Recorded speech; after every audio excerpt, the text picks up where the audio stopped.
I'm the author of a short story collection, Call It Anything But Love, and also a novel, Reputation, which is coming out in August. I'm your host for today on the Trouble at Taboo Junction author podcast. And today, once again, we have Scarlet Yearnings. Thank you for having me, Amanda. I am so happy to be here today with you. It's going to be fun. It always is with Scarlet, so you can say that in advance. You just know. So Scarlet is the author of several books, several being 4, but I think 4 is a lot considering that she first published 18 months ago.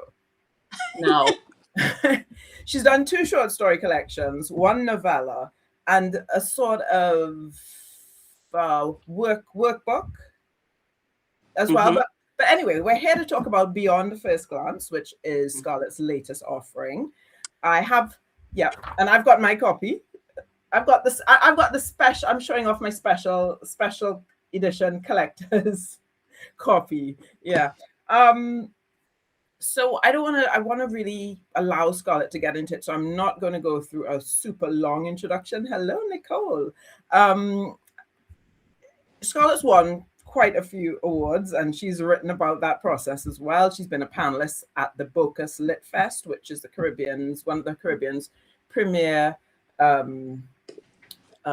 literary festivals. That was in 2026. And I just want to say welcome back to Scarlet, and let's get into talking about Beyond First Glance, your latest short story collection. And I'm going to introduce the book by reading some reviews, because guess what? People have already clocked that you and I are friends. so they might think I'm biased, right? So I went on Goodreads. I just went on Goodreads and I found some reviews. Okay. So from Bookish and Blush says, there are books you read, and then there are books you feel. Scarlet Yearnings, Beyond First Glance, belongs in the second category. Scarlet Yearnings delivers a masterclass in tension and vulnerability. Now I'm going to read from Jamila Green. And I think some of these came from NetGalley. And the readers on NetGalley are tough. They're a tough crowd. They're not easy to please. Jamila Green says, I've never been a fan of super sticky, saccharine, or however you pronounce that, romance narratives. This collection of short stories settles into the quieter, honest season of relationships after the spark has softened and real life sets in. The season when expectations collide with reality and when love decides what it's made of. James writes in a way that acknowledges love isn't always easy. If you're someone who prefers your romance with a dose of reality, this collection will resonate. It's not about falling in love, but about staying in it. And I've said that in my talk, in my sort of summary about how I felt about Beyond First Glance. And that some themes keep coming up again and again when you look through the reviews. People talk about the honesty of it. They talk about the emotionally layered writing, emotional honesty, and how I think a lot of people find it refreshing that you deliberately went out to find other ways of writing about love. That's a kind of broad picture. So here's another review from Twinkle Butt Reads. And here, I know you're not here, guys, to hear me read. You're also going to hear from Scarlet reading, okay? But I'm just reading the reviews. This is the last one. What makes this collection stand out is its honesty. James explores relationships at their most vulnerable, asking difficult questions about commitment, forgiveness, personal growth, and whether love alone is enough. Each story feels like a different facet of the same gem, examining couples and individuals standing at emotional crossroads where staying, leaving, or reinventing themselves all feels equally possible. The review goes on. The writing is thoughtful and emotionally layered, balancing heartbreak with hope. Rather than offering neat fairy tale endings, James embraces the complexities of human connection. The characters make mistakes, carry regrets, and wrestle with choices that feel painfully real. Readers looking for sweeping romance may find themselves surprised by the book's introspective nature, but those who appreciate character-driven stories will likely find plenty to connect with. The interconnected structure adds depth, allowing themes and emotions to echo across multiple narratives without becoming repetitive. By the final story, The collection paints a compelling portrait of love as an ongoing practice rather than a destination. And you know from what I've said about your book that that really resonates very much with me. So I now want to get into a little bit more. I'm going to ask you, Scarlett, what is your favorite story? Hello, Afro Reads and Serendipity Forest Files. That's like asking a parent who's their favorite child. I think it's hard to say. On any given day, I may think differently about different stories. I think when I started writing the collection, the one that was my favorite and that perhaps took the longest to write was All the Versions of Love. I actually started writing that perhaps in October 2024.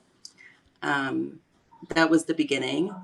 Then after, I'm so happy you started with reviews. I didn't know you were going to do that. And what I love about the reviews that you read from is that they're from different people from different parts of the world, people of different ages. Really? People of different races as well. I could not have known that. I love that. I could not have known that. Beautiful. That is so beautiful. So you don't have a favorite, basically.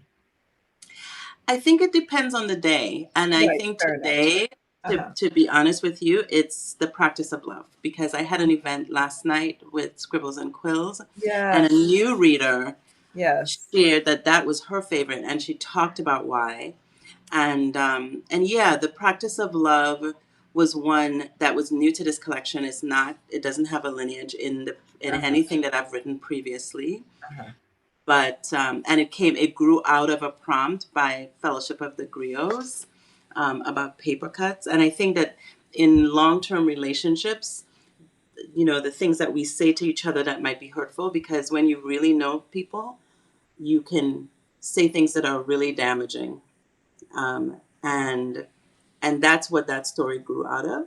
My experience with. I am so feeling this in a way I didn't expect, because I have confessed that that is my favorite story, and it is my favorite story because it touched me most personally. It touched me the most in a personal way. But nonetheless, one of the things I've picked up from, looking at the feedback that you've gotten, both on social media and otherwise, is that people have different favorites. People have different favorites. A lot of people say, well, I love these. These were so-so with me. And then other people, the ones that they loved are the ones that were so-so with other people. And, it just shows the versatility of the collection, even though it's a collection that really hangs together by that common thread of exploring what I call the work of love, the work that is involved in making love work. So what I'll ask you to do now is please read an extract for us, one that you haven't yet had a chance to read in any live events. Okay, I'll do so. Thank you as well for giving me options, because none of the ones you chose actually I have read in other spaces. Oh, and so so that was really nice. Okay, but hold on. For this one is your choice, right? This one is my choice? My choices, yeah. All right. Yeah, because I sent you a selection of ones that I was choosing, but I'd like you to choose one that you love, but haven't really read aloud in a public space yet. Okay, I will do so. You know what? I misunderstood your direction, but I know exactly which one I'm going to read. It's going to be from the story All the Versions of Love. And this is a scene that I loved. And it is a scene between two men who were friends. And it's just occurring to me now that there's even love between them. And it really, the knowing someone after a long time, I think it really resonates from this scene. So, All the Versions of Love. Okay, this one is from fragment 4.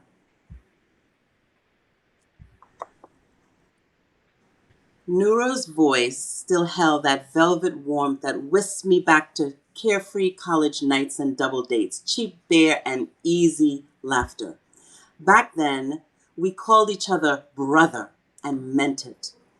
That version of us was long gone. We drifted so far apart over the years that best friend had become a story we told other people, not ourselves.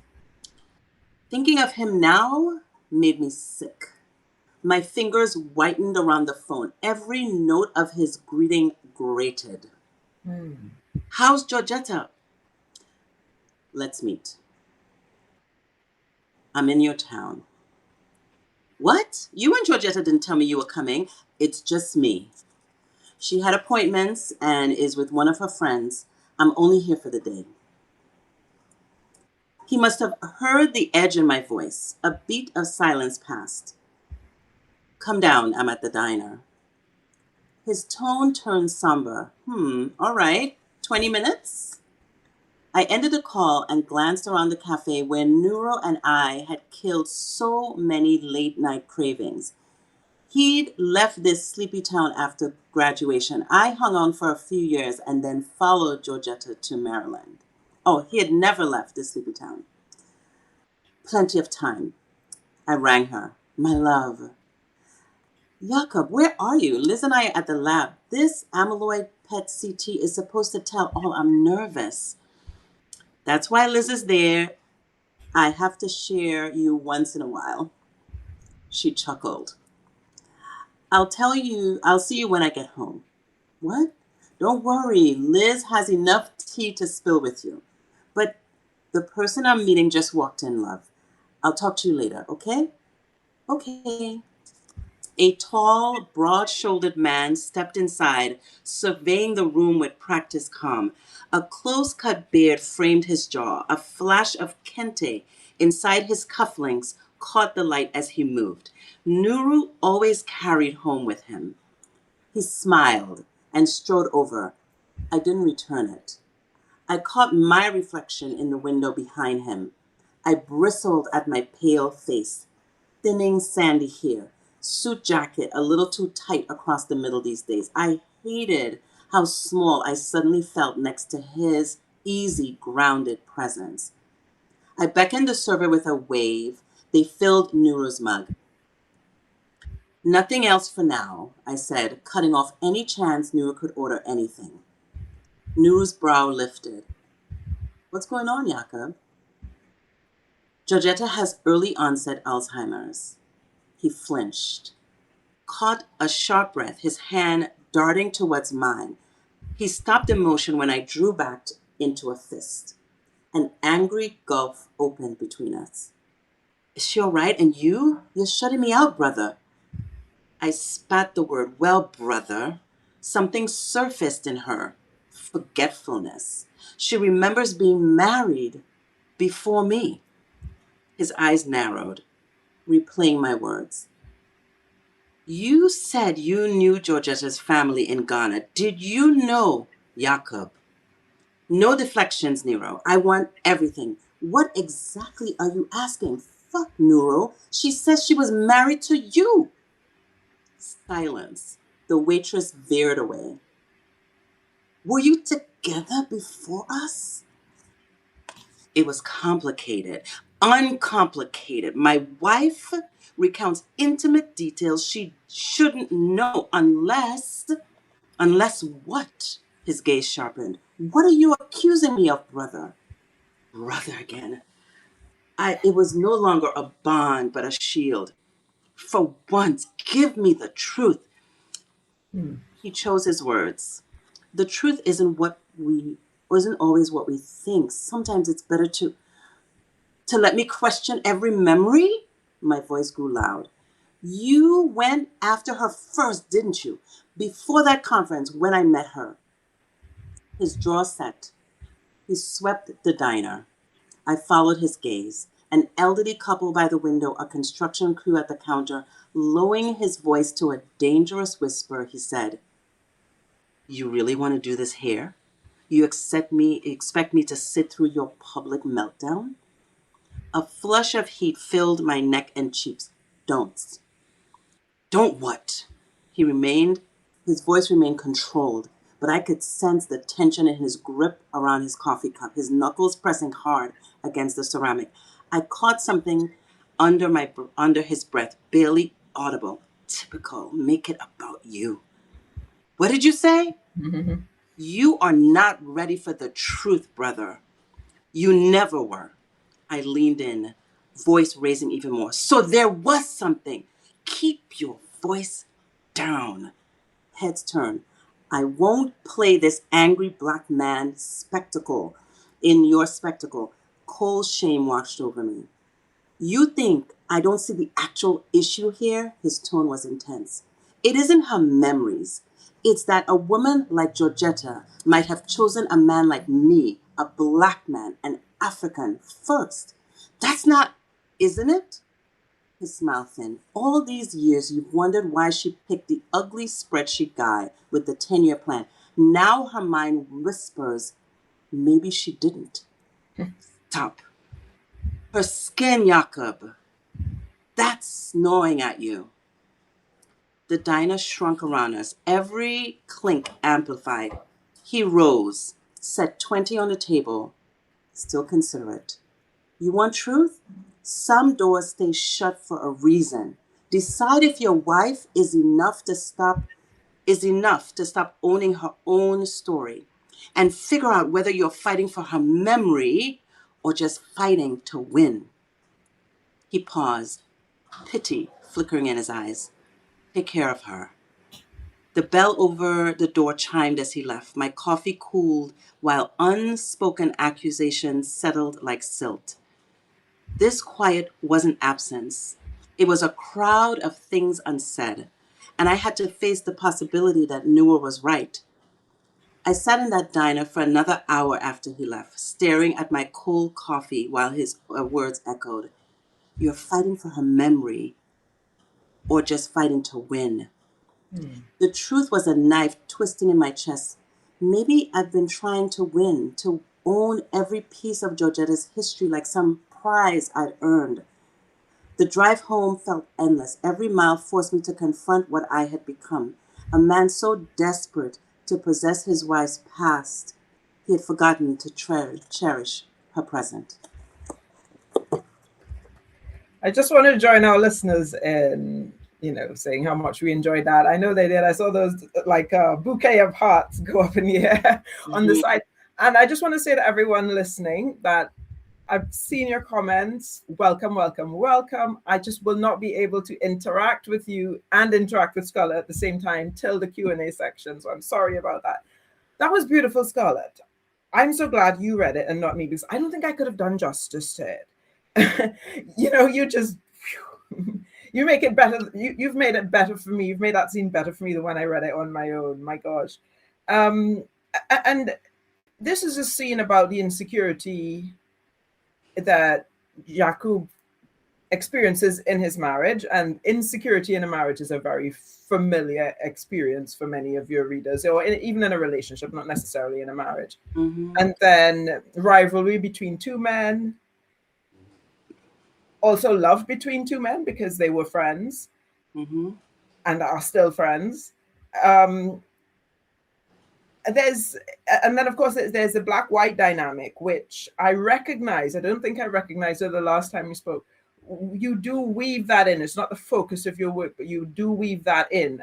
And being a black man in a white space, we see that Nero has the wisdom to know that he is not getting into a big fight, no matter how angry he gets with Jakub here. And there's a lot going on there. And the beauty of it is this is all nested within a bigger story, which is between Jakub and Georgieta. And it's a very tender story, a very beautiful story, which sometimes we have the pleasure of witnessing in real life. And sometimes it's absolutely the opposite. I mean, I can think of an elderly neighbor of mine who insisted, as his wife was entering a stage of dementia, decades older than your main characters, that he was going to take care of her for as long as he could. And he did that. And it is such a beautiful, beautiful thing. And there's that tenderness woven into this story. And this is one of the reasons I think that this is one of the many favorites that your readers have. So now for the question. Welcome, Jasmine. And now for the question. Which of your stories seems to be most loved by your readers? Okay. The first one is Code Black, Code White, which is also an interracial love story. And I find that a lot. It has roots in the first collection as well, but not necessary. The thing about Beyond First Glance is that it is a standalone collection. Although I think reading the first one either before or after adds a layer, as you would say, of interest to see how those stories developed.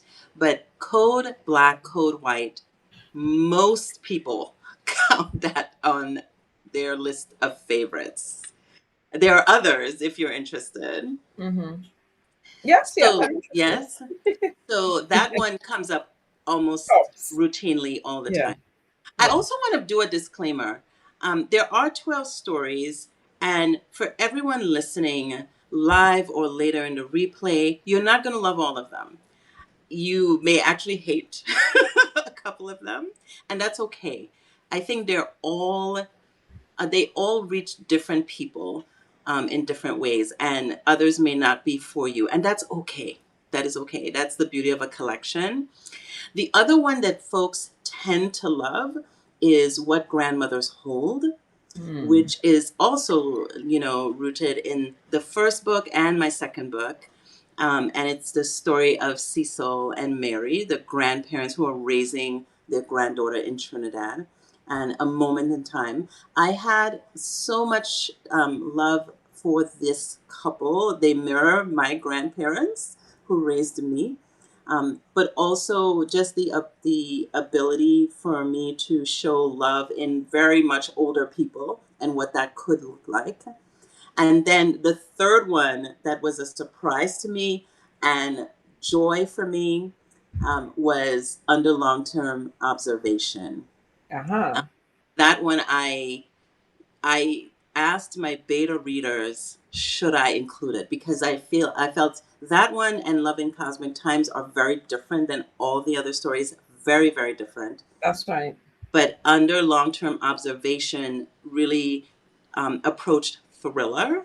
And or domestic thriller. And I really was nervous about including it in the collection. But to my joy and surprise, people tend to love that. So those are the three: Code Black, Code White, What Grandmothers Hold, and Under Long-Term Observation. All very different stories. And that's one of the things that your collection does demonstrate, your versatility. And the things that you've mentioned, they are the things that also are among the things that I loved about those stories. I think with Code Black, Code White, it's probably the only story that is almost like a straightforward romance. You kind of know from the beginning, you suspect strongly from the beginning that despite the struggles that they're going to overcome it and it's going to be happily ever after. And then a lot of your characters, in fact, most of your characters, maybe all of your characters, you write the most wonderful male characters. The kind of characters, the kind of characters that people feel like, wow, I wish I could meet somebody like that. I mean, all of them have their merits. I'm not saying any of them are perfect, but they're just amazing. Except Bill. I don't want Bill. Except Bill. Okay. All right. Okay. But Bill was an exception. That particular story was an exception. Yes, and that's the one that where that Scarlett just referred to Under Long-Term Observation. I don't want to spoil it for you, but it is really, really different. But at the same time, I feel it is exploring a genuine facet of love, which is that when you're in an intimate relationship with someone, even after that relationship has ended, whether it's been good or bad, they leave something with you. That relationship leaves an imprint on you. And how do you sort of escape from that? So this is a very extreme, the stories, you can read it for yourself if you haven't already read it. I don't want to spoil it. Were any of the stories read or received by readers in ways that you didn't intend or found very surprising? The practice of love is something, Dana Marie Ingraham interviewed me for the kickoff of the release month, and her take on something that I put in there. It was just one line, and I thought it was just so beautiful. And it did surprise me, where she talked about how he didn't use a lot of words in the way that he expressed himself, but he used the symbolism of things. And so towards the end of that, he cooked a pot of pilau. And she thought that was just so beautiful because the way I expressed it is, it was him in a pot. It was everything that he was as a Trinidadian and offered it to her. Like that was his offering. And I wrote it because I do feel like pilau represents me. Like I feel like it, in every book I have pilau because it's so uniquely Trinidadian. And but I almost cried when she said that because it wasn't what I wrote and meant. But that's the beautiful thing about writing, is that when it reaches the person puts their own imprint on it, to use your word from before. And it's a beautiful thing to read. I love reading reviews and hearing and talking to people about that. But I think that was definitely a surprising take. The other thing that came up that was also surprising to me that I didn't know, and as I actually started rereading a lot of my stories, there's this concept of the mirror. And so it was very overt in the affair that surprised her. That's not what I mean in the story, but that's what the affair she didn't see coming. The affair she didn't see coming. Yeah. There was an absolute mirror in that, and the mirror played very much into the story. But one observation that reader had shared with me is that almost every story has that idea of the character seeing a reflection of themselves in different ways. And I thought, oh my God, like it was not, it's something that just comes out in my writing that I didn't plan for, but it surprised me because she was right. And I talk about it a whole lot. Okay, third thing. At the Bocas Lit Fest, which is a literary festival that happens in Trinidad every year, I had an opportunity to be interviewed with Lance Dorwich and Ryan Bechu. And Ryan asked me something again that I did not intend. He asked about whether in my writing, something to the fact, in my writing, do I grapple with what it means to be a man? And I was like, what? And what was interesting is that I had already written Beyond First Glance when I did that interview. And in reading again The Practice of Love, I realized that he was actually asking that. Like that came out. And for me, writing, I've mentioned this in other interviews, that I am a conduit to the story.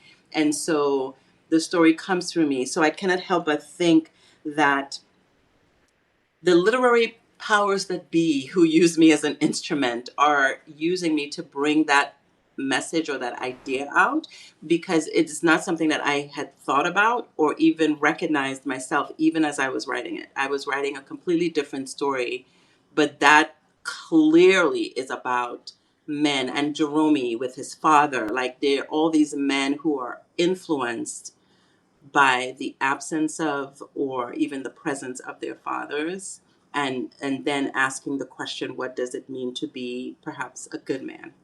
I think that's another thing that's really beautiful about your stories. This is an age where we have, unfortunately, increasing tension between, let's just say, all the genders. but what I genuinely mean, what I really mean by that is there is a sort of anti-feminist backlash, which is taking maybe the more extreme messages that they perceive feminism as expressing, as well as a lot of contortions of what feminism is about, a lot of distortions. And, there's a sort of there's a manosphere backlash. So rather than us moving closer together as, human beings who are, looking for the best in each other and having compassion for each other's weaknesses and trying to lift each other up, instead of lifting each other up, sometimes in the arts, it feels as if women are trying to drag men down, men are trying to drag women down, men are complaining that they can't get published, women are complaining that, everywhere it feels as if there are all these tensions that are causing us harm as a society, that are undoing the fabric. And in your work throughout, just as we talked about the last time we spoke, you try to write the world that you want into being. And so you're writing these male characters who are struggling, but they're working on it. And there's a lot of giving of grace in your stories as well. So, on purpose. I looked back at that interview that you did with me, Amanda. It was so wonderful. I couldn't stop looking at it. I looked at the whole thing over again. And yes, I do write the world. I think as I see it and as I want it to be at the same time, because as a lot of the readers have expressed, they're real stories. They're not fantasy. They're not romantasy. They're not saccharine, as that person said, right? And so they're real, and they're also ambitious. Yes. And they're also perhaps showing a way.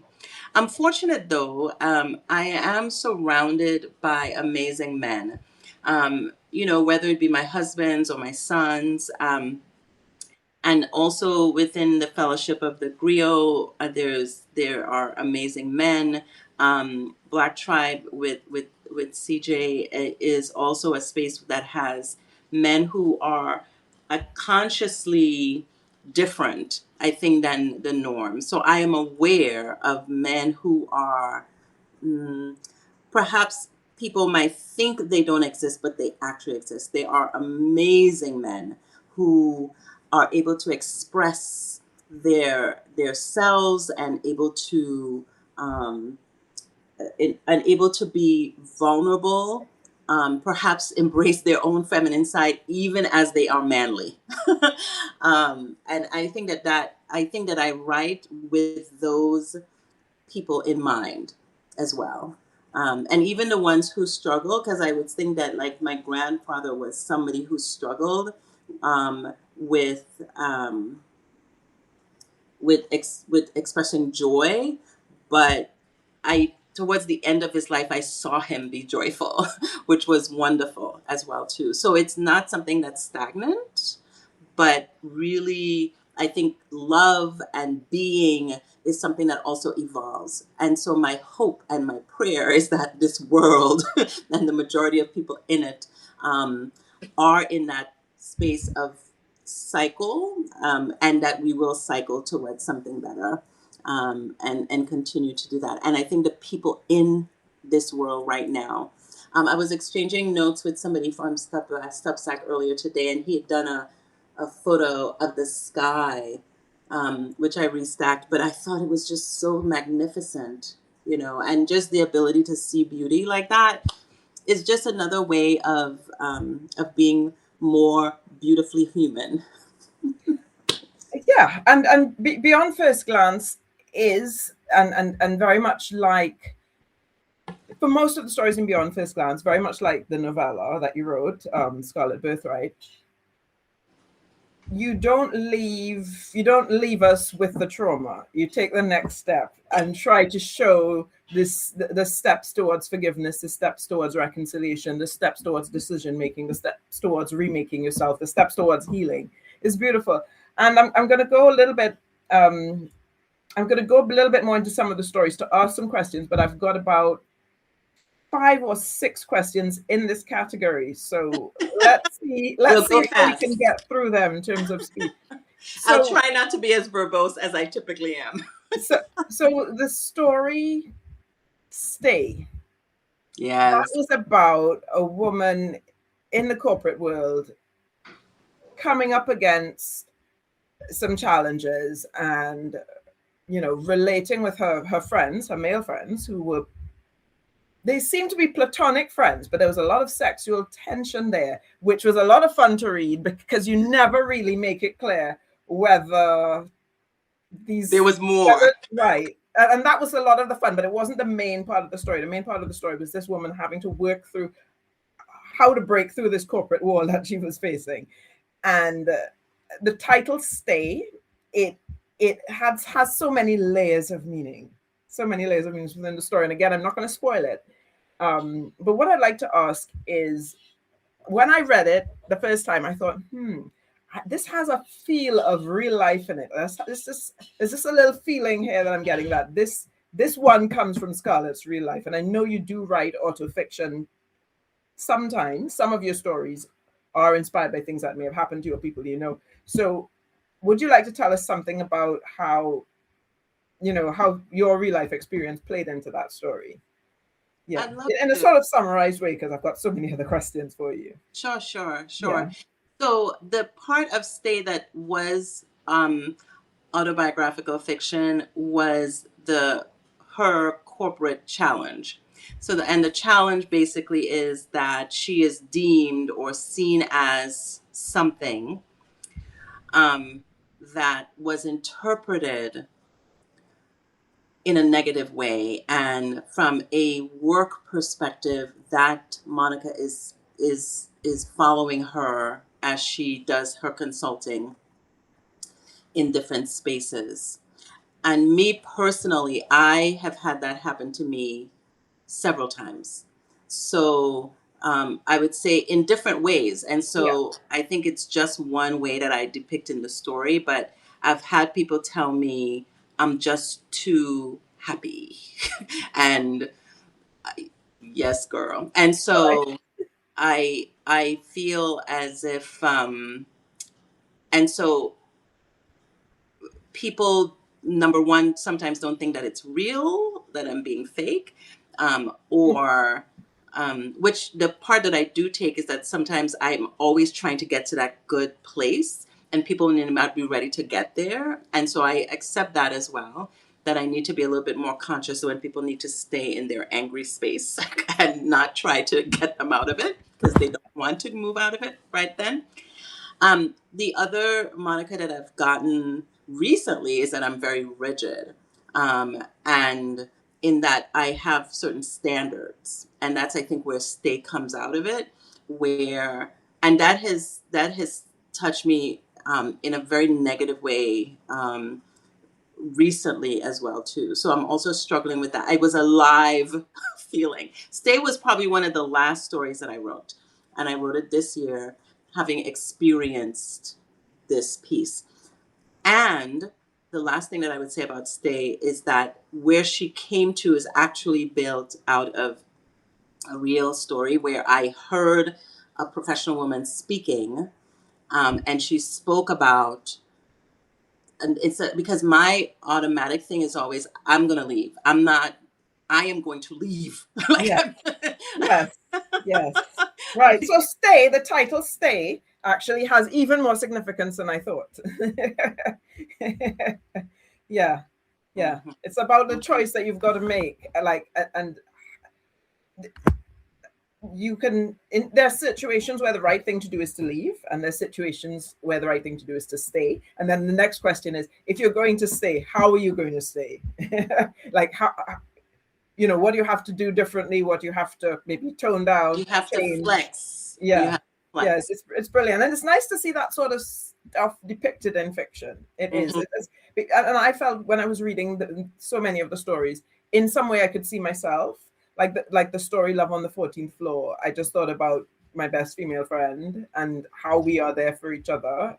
And she's especially there for me. And I just thought if I read this aloud to her, I would start crying. It's so weird that you say that, because a really good friend of mine now, Amina Ali, she shared with me after yesterday's session that was one of her favorite stories. Wow. And I thought that was lovely. I think there's something about female friendships, especially perhaps in the Black and Brown community, that I was also not very aware that perhaps it's unique to our communities, because I actually am a part of another. So in my non-student in life, I did go to Harvard University as well, and so they have a writing group, and so I do a critique group, and so as much as I can, I try to attend. And when I did a early reading of Love on the 14th Floor, some people took it as a sapphic romance, and I'm like, what? I'm like, no. Not that there's anything wrong with sapphic romance. But that's not what you're aiming for. That is not where I was going. Yeah. And so I thought that she, and it was so interesting because it was a woman in there that thought that it was, but then the man hearing it said, well, I actually just thought it was two good girlfriends, like it was just two completely different things. But that was interesting to me. And all I could think about is perhaps that person may not have that type of relationship with another woman, which is unfortunate, because they say that those types of relationships between like close relationships with women and close relationships with men leads to longer life. So it's one of the things, the trademarks of a blue zone in the world. I will just push back a little bit on something you said. I think it's pretty unlikely that these type of friendships have anything to do with race. Yeah, I can't see it. Humans. I hope so. Humans just be Maybe humans. I hope so. We've got more in common than anything else. So another thing that you've done in this particular collection is you've written about ADHD in The Affair She Did Not See Coming, and you've written about dementia in All the Versions of Love. And my question is it that the life conditions flowed into an already existing story concept, or did you start with the medical conditions in your mind and then build a story out of that? The latter. Oh, really? Yeah. So for All the Versions of Love, that actually came to me when I did the launch of my first book. I had some of my friends read specific stories, and in the launch, I had them talk about and ask me questions about what they read. Yeah. And my friend, Courtney Wright, she read the first story, and now it's completely escaped my head what it was called. But she read the first story with Jakub and Georgieta. And she thought it was odd that she recognized his voice when they met in the bodega, basically. Fair. And when she said that, so it was just a statement that she made.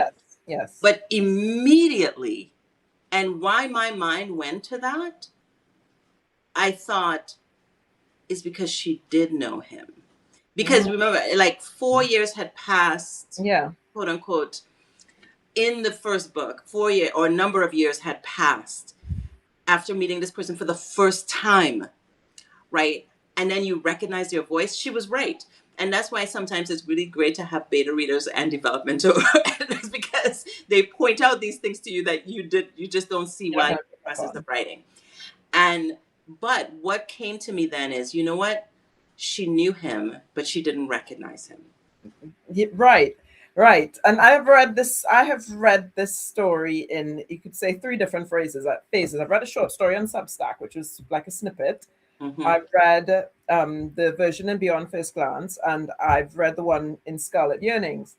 And the one in Scarlet Yearnings didn't have to go in this direction. And that's one of the interesting things about the relationship between Scarlet Yearnings and Beyond First Glance. The relationship is a fairly casual one. In the sense that you took the liberty to say, well, okay, I want to build on some of these stories. I don't want to build on all. And then you didn't feel tied to all the details and all the structure in the first version. So you allowed yourself a lot of liberty, and I think that basically allowed you to, I don't know, create better stories because you gave yourself that freedom. Yeah. So you, if you've read Beyond First Glance, you can go back and read Scarlet Yearnings, but don't necessarily feel that the partner stories have to flow 100% as if they belong to each other, because there's a lot of freedom in that space. The other thing is, I also feel so it's very divergent, right, with this particular story. It's also divergent with Another Day in Paradise, which was the first one, I think, with Carlos, because Carlos was the center, and then it's very different. It's Kweku now, right, in one character, Cleolin. So but the other thing is, why I also give myself the liberty is the story of Trisha in the first book, Scarlet Yearnings. How Trisha remembers it as an adult, thinking back at a 5-year-old's experience, and then how Joromi saw it in Scarlet Birthright, different and different things, and then how Mary and Cecil saw the same exact thing. I just marvel at how in life 3 or 4 people in the same spot see completely different things. And all of them are true.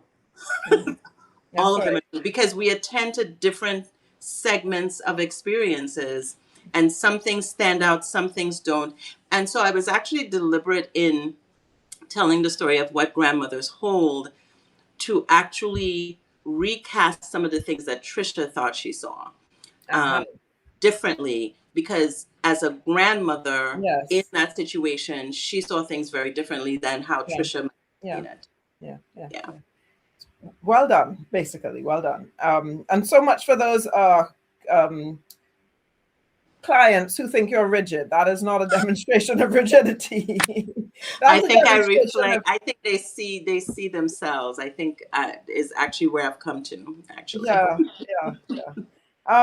Okay, so you also, one thing I want to say about all the versions of love, and I sensed it, but I wanted to check with Scarlet, and you don't need to extend it, but I'm just going to confirm that Scarlet did some research. So that presentation of early onset dementia, it's not just her imagining what it might be like. She actually did the checks to see, well, you know, what presentations are realistic. Yes. Yeah, and it is terrifying. I'll leave it up to you if you want to extend on, if you want to add anything to that, or if you want us to move on. Yeah, I think I've been writing these stories over a long period of time. So last April, I had started versions of this story, and I had met a writer, and you told me you were going to do this, but I don't have his book with me right now. But I met him at another Harvard event, and he is an expert at dementia, and so I asked him at that time, would he read my short story if, when I'm ready? And he said yes. So I sent it to him, and he had a lot of technical things that he shared with me. As an example, I used the term early onset one time. It's actually not the correct term for what Georgieta is experiencing. She is actually young onset is what they're calling it technically, because it happens very early. So early onset is technically, you could be in the early stages of dementia. So you could be older. But I knew that colloquially we think of early onset as younger. So I left it in one time, but most of the other times I say young, which is the actual thing. He also suggested to me that what she experienced is more likely that there was a traumatic event in her youth. And so he and I talked through that it's likely that maybe maybe she was married to the chief, or actually and it was an escapism as well. But I did not want to introduce that level of trauma, especially because it would have required more research, and I did not want negative associations with Ghana to be introduced into the story. So even though, so he is likely right that if it was in reality, but I allowed the fiction to come through there because I would not say that she was taken advantage of when she was younger. She was like, there was a lot of things that might cause a person to actually disassociate or associate something, but I didn't want to go there. So well, we do mix up memories when we're experiencing dementia. I have there's someone I know who often refers to her son by her deceased husband's name and mixes up her son and her eldest grandson by name, even though she knows who she's referring to. So these things happen. Yeah, these things do happen. Okay, so the affair she didn't see coming.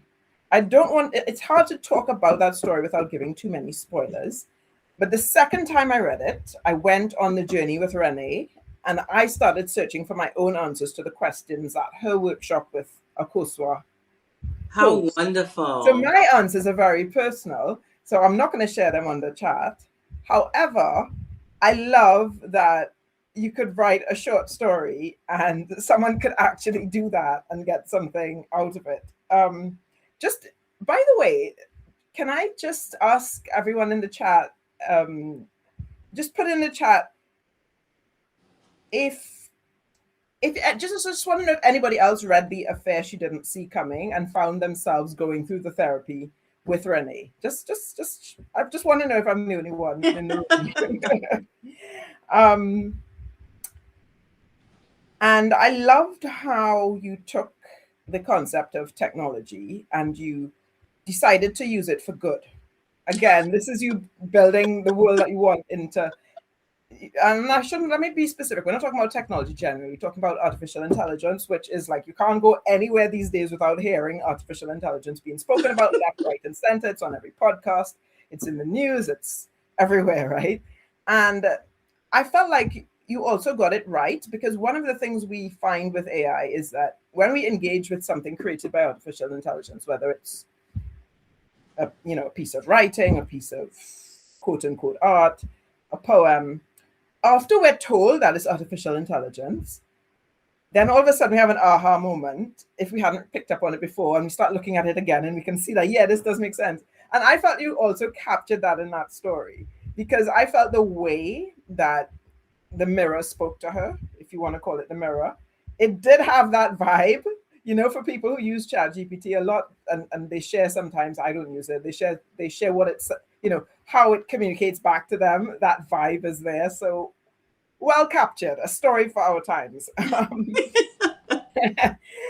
So here's probably, we're coming to the end of this section of questions. Oh, I want to say one other thing about that and the use of AI. One of the things that I researched as well, and again, crafting the world that I want. And I also wanted to show that sometimes, especially in this day and age, we go through things sometimes when we don't read the disclaimers, really.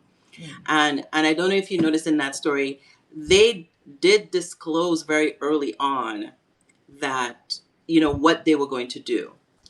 But whether Renee tuned into it or not, and so many times we sign things away, not realizing what we're really signing. Or not that we have a choice in for certain things, but I wanted to also show that she basically, if she really paid attention, she would have known from the beginning that it was, she would have known what it was all about. But I don't think she ever really read it. But it was important to me that I put that nuance in there, that you were told, you were warned, it was disclosed. But whether we choose to tune into it or not is a different story. Or whether the path we're supposed to take requires that we tune in is a different story. Yeah, I'm sort of playing with what to do with other questions that I have. I think I'll try to answer them faster. Go. I'll try to answer. No. Okay. All right, you want to do it? Yes. Let's see if we can do it fast. Yes. So this is just a kind of like one sentence answer. Okay. Yes. One of the things that I've noticed is there are not a lot of children in your story besides Trisha in your stories. You've got a lot of couples in their late 30s, 40s, 50s, no kids, no talk about having kids, no regrets about not having kids. Was that accidental, intentional? Has anyone mentioned this? Am I the only You're the first person to mention it. I thought so. And yeah. The stories are fine without the kids, by the way. Yes, you're the first person to mention it. It's not lost on me. Okay. No, I have not tried to include kids. Kids are so complex. They complicate everything already. But no, I do tend to focus only on couples or people, adults. Okay. I love that. All right, next question. This is your second short story collection. You've written a novella, which grew out of the first collection. You continue to write short stories. Is writing a novel on your radar at all? If it comes, it comes. I'm not intending to write a novel. Okay, love it. I love that. I love that. Do you know why I love that? Because everybody feels they have to write a novel. I'm a writer, so someday I'll write a novel. Really? No, write a novel if you want to. If it comes out, yeah, that's right. I love that.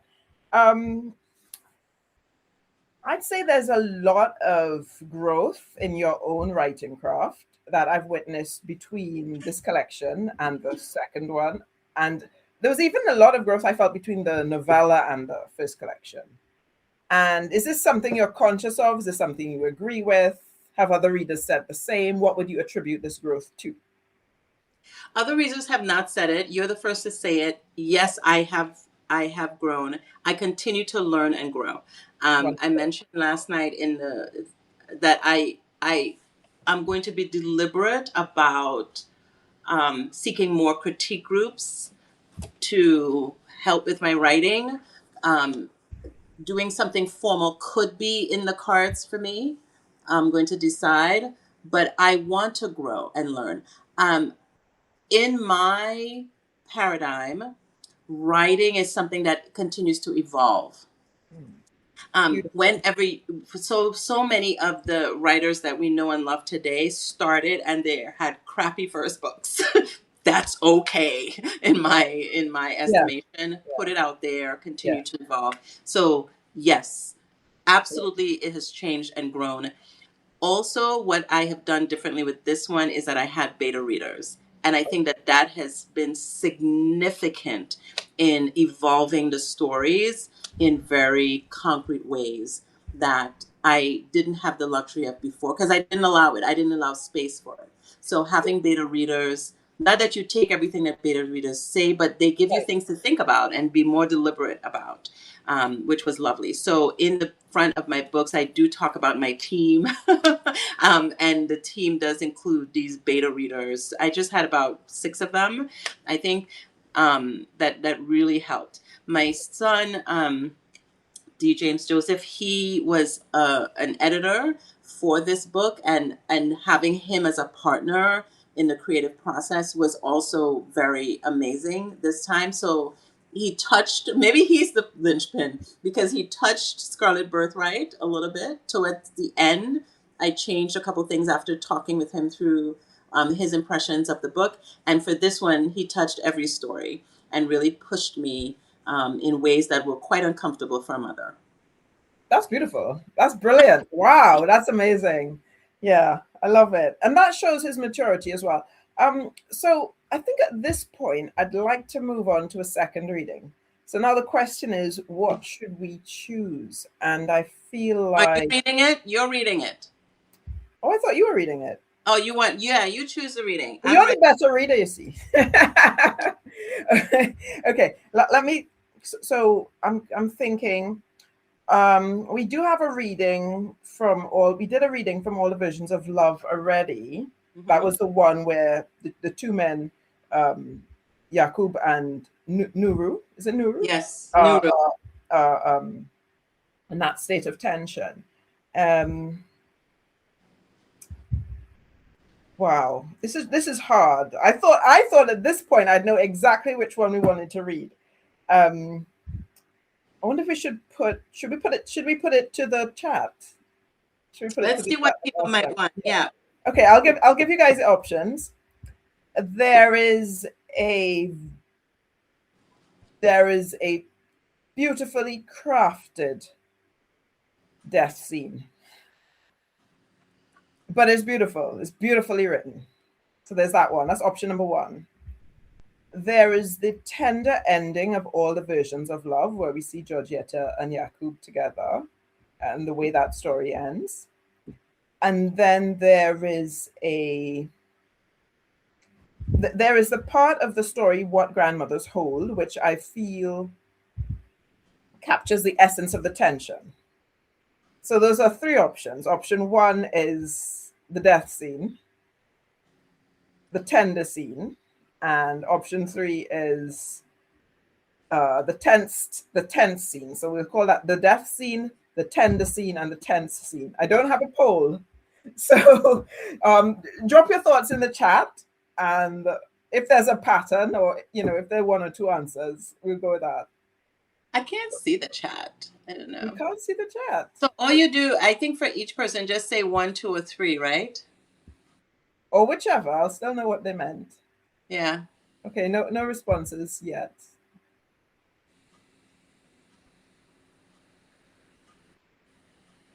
Oh, hi, Miss Main. I love Miss Main. Oh, I'm now seeing the chat.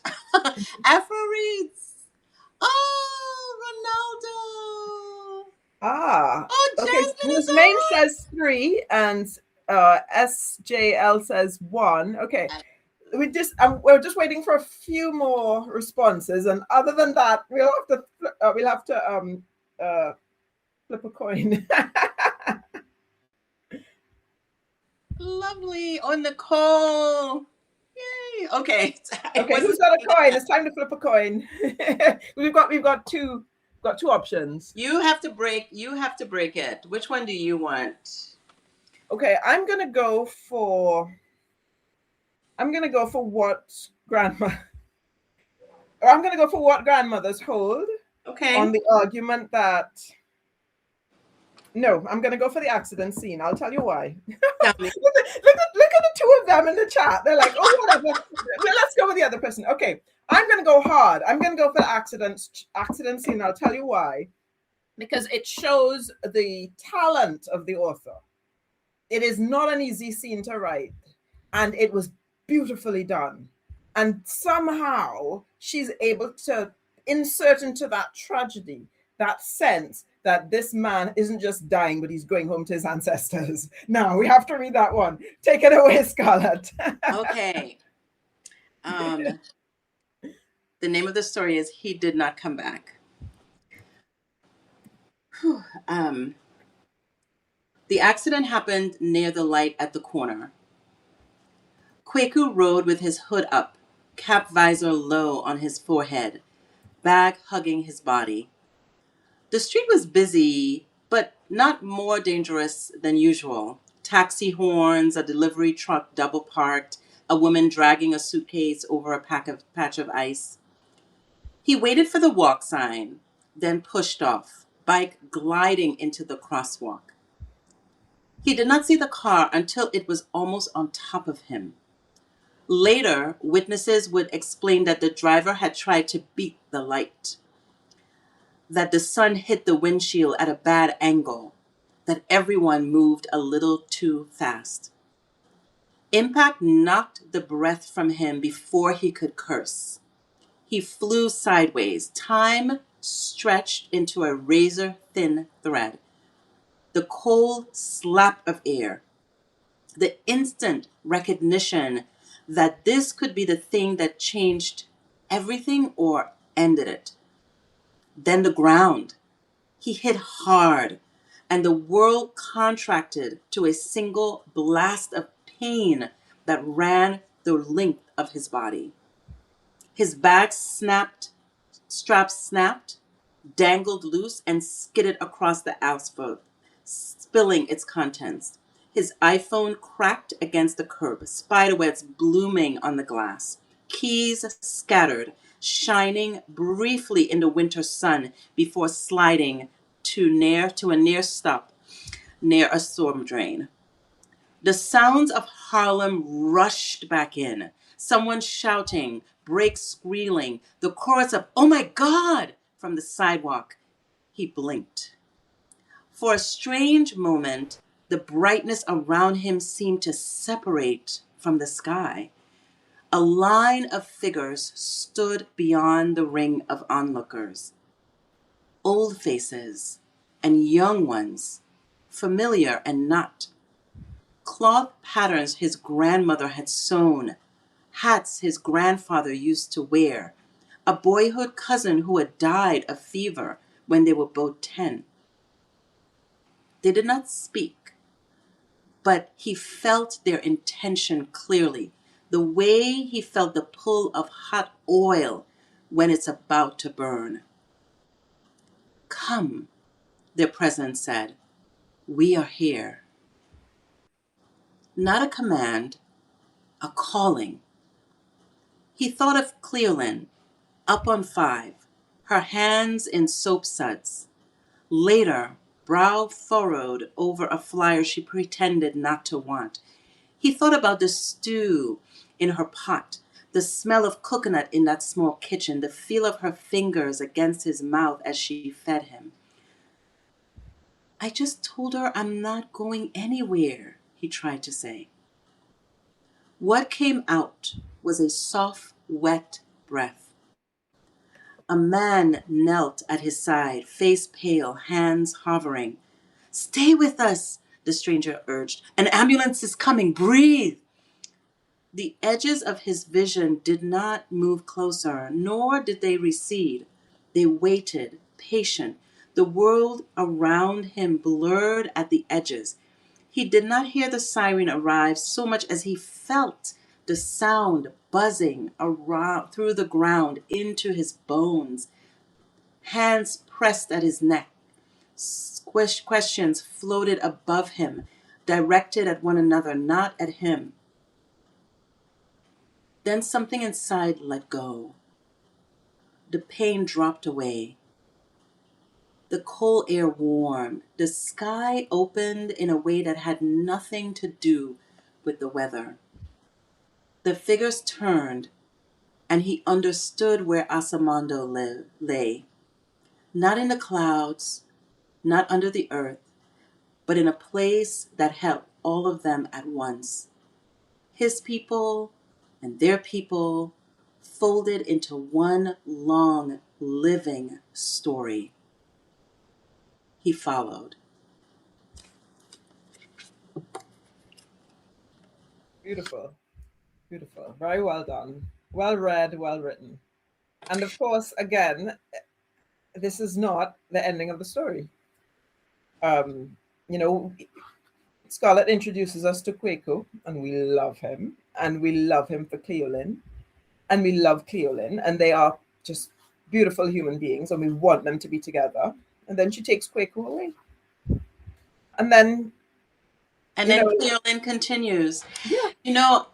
This story was rooted in an experience. I've always been just so. I feel for the delivery drivers in New York City. I feel for them whenever I see them. There are a lot of African delivery drivers in New York City. And there are lots of things, of course, as with all my stories around Kwaku, because he wasn't actually a delivery driver. But the delivery driver that whose story, like, there was an actual delivery driver who passed very near where we lived from a bike and my husband was actually the one that was that corner scene. He witnessed that, and then he called me to tell me, and in that moment that story rose. And this was before book 1. I wrote about the delivery driver, and all I could think about in the moment when my husband called me was this man's family. I mean, as a person, we always talk about privilege, right? We talked about privilege the last time, I think, Amanda. But as privilege, I am waiting always for deliveries. They come to my door. I'm upset when they're late. I'm just. But in truth, these are real humans, and all I could think about was the person that remained. And so I wrote about Carlos, who is the doorman in the first one. And I wrote just a part of a scene in book one where this person comes in and Carlos assumes that it is a delivery person. And he goes up. He never comes back down. That was the almost foreshadowing in the first book. I hadn't intended to write the second book, right, at the time when I wrote it, but as soon as I contemplated what story would follow, right, Another Day in Paradise was, or The Doors of Paradise, is was Kweku's story.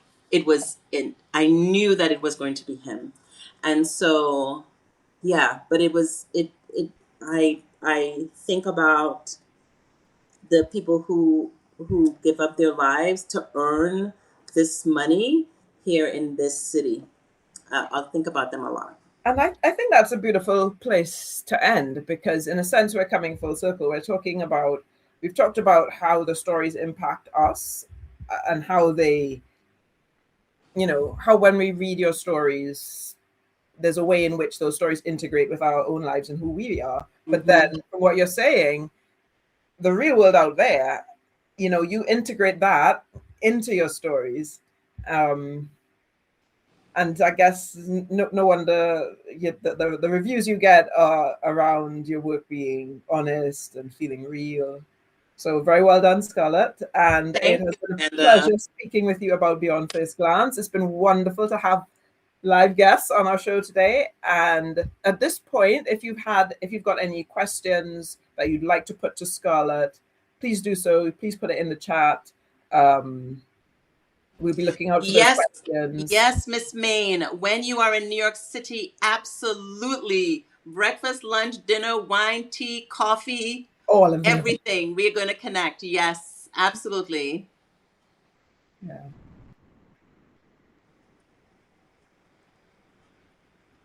Thank you, Nicole. I think Nicole had to step. Okay. Stay awesome, Jasmine. Oh, she has another workshop. It's a busy weekend. Yeah, Jasmine had to go too. I think she had another workshop as well. Yeah. Yeah, so we're available. We'll be available for Q&A, I guess. We're not rushing the questions. We'll wait a little bit. Don't feel you've got to come up with a question right away. I'm wondering if I can do another reading while we're waiting for questions. Why don't we do that? And people can put their questions in. I think this time, so we can do a kind of have your cake and eat it situation, because we chose 1 out of 3. So now we'll go to 3. I think that's fair enough. Is that fair? Is that what grandmothers hold? Yes. Shall I read it this time? Yes, you read it. Right. Okay. Here we go.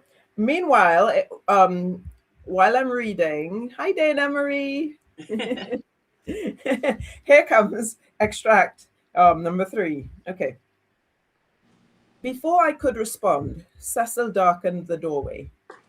I hadn't heard him coming, but I recognized the set of his shoulders, the way he held himself when trying to contain something explosive. Failed. Cecil's voice was dangerously quiet. That's the word you choosing? Joromi straightened. Daddy, No. Cecil stepped into the kitchen and I saw Joromi instinctively back up.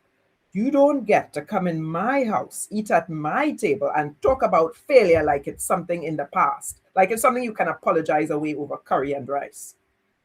Cecil, I started, but he held up a hand. You failed. Present tense, boy. You failing right now. Every day that child wakes up asking why her father doesn't call more. Every birthday you miss. Every time she sees other children with their fathers, and I have to watch her face. His voice broke, anger crumbling into something more raw. Joromi's face had gone ashen. Daddy, I'm trying. Cecil laughed, but it was harsh, bitter. You know what trying looks like? Trying is your mother plaiting Trisha's hair for school every Sunday night. Trying is me, in my old age, stepping up to guide a little girl through things no man ever taught me to explain. Trying is, that's enough. I stepped between them, my hand on Cecil's chest. And this is from Mary, the grandmother's perspective. I could feel his heart pounding, see the moisture in his eyes that wasn't quite tears. Both of you, that's enough. Need some air, he said roughly, and turned to leave. At the doorway, he paused, not looking back. Your daughter is in the living room, Joromi, your firstborn daughter. Maybe you should go talk to her instead of standing here discussing your failures. Suddenly, Cecil turned back and gestured to his son. You know what? Come, let's take this outside. My stomach clenched. I didn't follow. A woman knows when to step in and when to hold the line and let men sort out their own mess. Through the kitchen window, I watched them under the mango tree. Cecil's hand was on Joromi's shoulder. Their heads bent close in conversation. Sap sweetened the air. A kiss kitty called from the fence. Joromi gestured, clearly emotional. Cecil shook his head, then pulled our son into an embrace. When they came back inside, Cecil caught my eye and gave me the slightest nod. We'll talk later, it said. It's going to be okay. Meanwhile, I took the opportunity to speak with Margaret. I found her in the gallery, watching the girls play. Margaret, I began gingerly, I want you to know how grateful I am for taking care of Joromi, for raising Heather so well, for sharing her with us today. Mrs. Enoch, I need you to understand something. Her voice was gentle but firm. This visit is important, and I want the girls to know each other. Joromi and I are really focused on our lives in New York right now. Trisha, she's happiest here with you. This is her home. I hear what you're really saying under the nice. Don't get ideas, Mrs. Enoch. Don't read more into it than a visit. I could have get vexed. Part of me wanted to. But as I looked at this young woman, protective, guarding her territory, while still allowing this connection, I recognized it. The way she stood just a little closer to Heather. The way her hand never quite left her back. That same fierce thing that made me take in Trisha without question. How could I fault her for that, when it was the same instinct that made me take in Trisha's mother years ago? I understand, I said. But Margaret, you must understand too. Trisha is a part of all of us. She carries Joromi in her smile. She carries my mother's stubbornness. She carries this family's blood. Distance don't change that. So, that's it. Mm-hmm. Mm-hmm. Yeah. What did that, how you, that was a lovely reading, first of all. Thank you. You really captured especially Cecil and, you know, how he is thinking in this time frame. But I wanted the scene where you didn't actually hear what they were talking about, but the scene under the mango tree, oh my gosh, I loved that. Like, just, you know, that is what I wish for most fathers and sons, you know. Mm-hmm. Yes, yeah. Yes, indeed. Yeah. So I think if there are no questions, we might just wrap up. Yeah. Yeah. It's been lovely. Yeah, I think that, first of all, thank you, Amanda. Thank you for always engaging with my creations, and also just your vibrant, beautiful nature as a human being. I love and I value our friendship. So thank you. And I also want to say for the readers and potential readers out there, you can always find me at scarletibisjames.com. If you join the Scarlet Collective, you will get, I think, not too much but you'll get information about books, about beta reading opportunities, early stories. I'm always coming up with things. These voices in my head want to come out, and they do on the paper. And I really am thankful for the community of people that have supported me in this space, and that I continue to engage with. And you being just an amazing person as well, Amanda. And I want to also put a plug out there that, as we talked about in the beginning, Amanda's book Reputation is coming out on August 30th. And listen, people, it is an amazing read as well. It had me going. I am typically a slow reader. I couldn't read that slow. I had to consume it so quickly. Amazing. It was an amazing story, also seeded in a previous short story collection. No, the other way around. I wrote the novel. No way! Oh my! I would have never known. I would have. So I cannot wait. On August 30th, we're going to have a conversation about that book. Yeah. And so follow both of us on Substack in order to get an invitation to that. But yes, I am so excited for Reputation to come out into the world. It's Thank good. you. I'm so excited as well. So I've got a few notes in closing if you've enjoyed the session. By the way, the invitation to the Zoom launch for my book launch that I'm going to do with Scarlet is already out there. So if you check on my Trouble at Taboo Junction, there's an article, Here Comes Reputation. There's a link in there to register for the launch. But don't worry. There's no rush. If you find it now, you find it now. Otherwise, we're going to be putting it out there. But a few other things for those of you who are writers and interested in doing independent publishing, which is to say going through the steps of publishing your own work, which is what Scarlett and I are doing. We are also doing a talk with two other writers, Jasmine Payne and Dale Mahfood, on July the 14th, Sunday. It's going to be a little late in the day, but I'll put those details in the show notes for this podcast event. So this event that we've done together, it's going to go out there on the podcast. And initially, it'll just be the video. And then during the week, I'll add in some notes that are relevant to things that came up in our discussion. And I'll include the link for the event on July 12th, which will be of special interest to those of you who are intending to publish as well. And for those of you who enjoy Caribbean fiction or curious about the book Ever Since We Small by Celeste Mohammed, she's kindly agreed to come on this podcast on July the 24th. So that's something else to look out for. So those 3 dates are going to be in the show notes. Thank you very much. It's been brilliant. It's been lovely. I've enjoyed it. Enjoy your afternoon, morning, evening, night, wherever you are in the world. Thank you.